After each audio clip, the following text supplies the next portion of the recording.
Hello everyone, this is Bawler, and I have an important and interesting video for you. Subscribe and write what you think about it in the comments. For nearly 8 centuries, this site has stood as one of Northern Europe's most formidable strongholds, overseeing access to the Baltic Sea. For the past 80 years, it has been under Soviet and then Russian control, and for the last 2 decades, it has functioned as Russia's solitary foothold deep within NATO territory, jutting out like a defiant blemish surrounded by smooth skin, just waiting to be eliminated. Now, a senior US general claims NATO has the capability to do just that, neutralize Kaliningrad, not in weeks or even days, but within mere hours. A swift operation to seize the enclave could dramatically shift the security dynamics of Europe. On one hand, it could render NATO's northeastern flank virtually untouchable. On the other, it could ignite a nuclear confrontation. So, why is Kaliningrad so critical? Officially known as Kaliningrad Oblast, it's the westernmost region of the Russian Federation and uniquely disconnected from the rest of Russia, sandwiched between Poland and Lithuania on the edge of the Baltic Sea, sometimes referred to as NATO's lake. This enclave spans only 87 square miles, with its widest point measuring just 47 miles. Yet from this small territory, military forces can exert influence across major strategic zones. Maritime operations benefit tremendously from this location, enabling control over Baltic Sea access. On land, Russia's anti-access area denial, or A2AD, systems can block NATO reinforcements from entering the Baltics or reaching Finland via Poland or Belarus. This isn't just a geopolitical quirk. Kaliningrad has operated as a fortress since the Middle Ages. The site was first militarized in 1255 by the Teutonic Knights during the Northern Crusades, who constructed a castle on the ruins of the old Prussian settlement Twangsta and called it Königsberg, or King's Mountain, honoring Bohemia's King Ottokar II. Apart from a brief period under Polish control in the 1400s, the city remained German or Prussian, retaining the name Königsberg until World War II. It served as Germany's easternmost major city, a critical wartime hub, and endured brutal Allied bombing in 1944. The 1945 Battle of Königsberg leveled what remained, and Soviet forces took the city on April 9, 1945. As per the Potsdam Agreement, the territory was handed to the USSR, renamed Kaliningrad in honor of Mikhail Kalinin, and ethnically cleansed of Germans, replacing them with Soviet citizens, primarily Russians, but also Ukrainians and Belarusians. Today, Kaliningrad is a modern Russian city with a population nearing 490,000, centered in the urban core. Despite economic difficulties amplified by the Ukraine war, the city offers universities, sushi restaurants, scenic views, and Russia's only ice-free port year-round. Still, it remains one of Europe's most militarized regions. Russian military presence is deeply entrenched here. The Baltic Fleet, submarines, aircraft squadrons, S-400 air defense systems, Iskander missiles, and tens of thousands of troops, some equipped with nuclear capability. This is what makes US General Christopher Donahue's recent remarks so provocative. At the inaugural Land Euro conference in Wiesbaden, Germany, a major military forum, Donahue, who commands US Army forces in Europe and Africa, stated that NATO now possesses the capacity to seize Kaliningrad from the ground faster than ever thought possible. This claim is rooted in a new eastern flank deterrence strategy focused on bolstering ground capabilities and military-industrial coordination across NATO allies, especially in Poland, the Baltic states, and Finland. Poland, while not bordering Russia directly, does border Belarus, a member of the Russia-led Union state. This means that Estonia, Latvia, Lithuania, Poland, and Finland now form NATO's eastern front.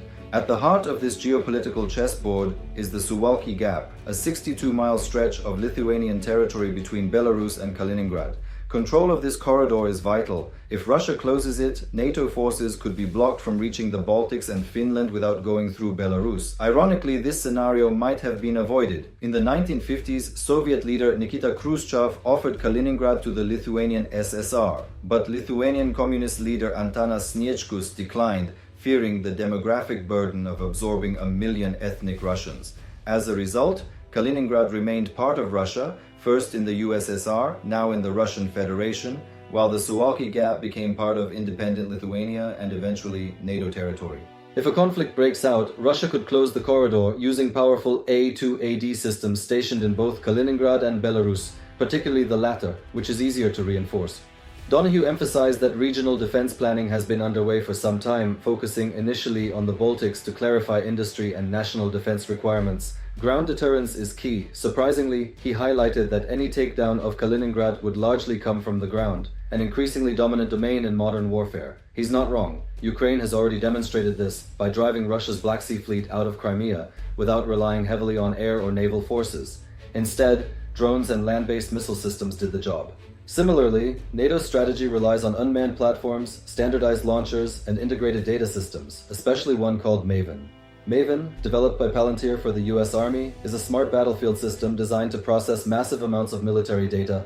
It fuses satellite images, geolocation data, communications intercepts, radar, and infrared sensors to identify targets like tanks, ships, and command posts. Users can visualize troop movements, key infrastructure, and even designate targets directly. Human operators issue commands, and MAVEN transmits them to weapons platforms, creating a fully networked warfighting ecosystem. MAVEN has already proven itself. During the chaotic 2021 Kabul evacuation, it provided real-time battlefield awareness. In the Ukraine war, it's helped relay Russian troop locations to Ukrainian forces. It's also guided airstrikes in Iraq, Syria, and maritime surveillance in the Red Sea. Now NATO plans to integrate MAVEN into its Eastern defense architecture, including operations involving Kaliningrad. Beyond MAVEN, NATO is developing universal launchers, optionally manned systems, and cloud-based coordination tools that allow munitions from any allied country to be launched from any standardized platform. Donahue envisions a modular, interoperable battlefield network, flexible, efficient, and cost-effective. While Donahue didn't divulge exactly how such a system would be used to seize Kaliningrad in mere hours, the implication is clear: speed is everything. Kaliningrad is no pushover. Although relatively weak militarily until 2016, by 2021 it had been reinforced with T-72 tanks, rocket launchers, and air assault-capable troops from the 11th Army Corps and the 336th Guards Naval Infantry Brigade. However, recent reports suggest Russia has begun redeploying forces from Kaliningrad. During the 2024 NATO summit in The Hague, Polish Foreign Minister Radosław Sikorski stated that many Russian troops had been pulled from the enclave to reinforce other fronts, including along Finland's border. Lithuanian military officials had made similar observations earlier, attributing the withdrawals to Ukraine's offensives in the Kursk region. That said, Kaliningrad's air defenses remain formidable. Su-30SM, Su-24, Su-27, and possibly even Su-35 jets are stationed there, backed by at least 4 S-400 battalions. The Baltic Fleet is still based in the enclave, mostly untouched by the war. In 2022, it consisted of 52 ships, including Steregushchi-class corvettes armed with cruise missiles and a Kilo-class submarine. The Bayon-class corvettes can also launch Caliber cruise missiles. Supporting these naval forces is a Bastion P coastal missile system with Onyx P-800 missiles capable of hitting targets up to 210 nautical miles away. But NATO's greatest concern lies in Kaliningrad's land-based Iskander missile systems. There are believed to be dozens of them, both Iskander M and K types, capable of delivering nuclear or conventional warheads up to 300 miles away. These can strike targets across Poland, Lithuania, Latvia, and even Denmark's Bornholm Island. Production of these missiles surged in 2025, reportedly reaching 750 units. As Russia has used them sparingly in Ukraine, it's likely a significant stockpile remains in Kaliningrad, ready for A2AD operations. Even more concerning, the Iskander K variant can launch Caliber cruise missiles with a range exceeding 1,550 miles, putting major European capitals like Berlin, Paris, London, and Stockholm within reach. NATO currently lacks a comparable capability. That's why Donahue's claim that NATO could neutralize Kaliningrad in hours matters so much. The goal would be to strike before Russia could launch. This is where speed, automation, and intelligence-driven systems become crucial in both planning and execution. Naturally, Russia wasn't pleased. Leonid Slutsky, head of the Russian Duma's International Affairs Committee, called Donahue's comments a provocation. Asserting that an attack on Kaliningrad equals an attack on Russia, he warned that nuclear retaliation would be on the table per Russia's doctrine. Slutsky's comments, though coming from a nominal opposition leader, reflect the seriousness with which Moscow views the enclave.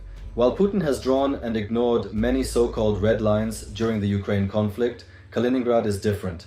Its historical, strategic, and economic value makes it a red line Russia might actually defend with nuclear weapons.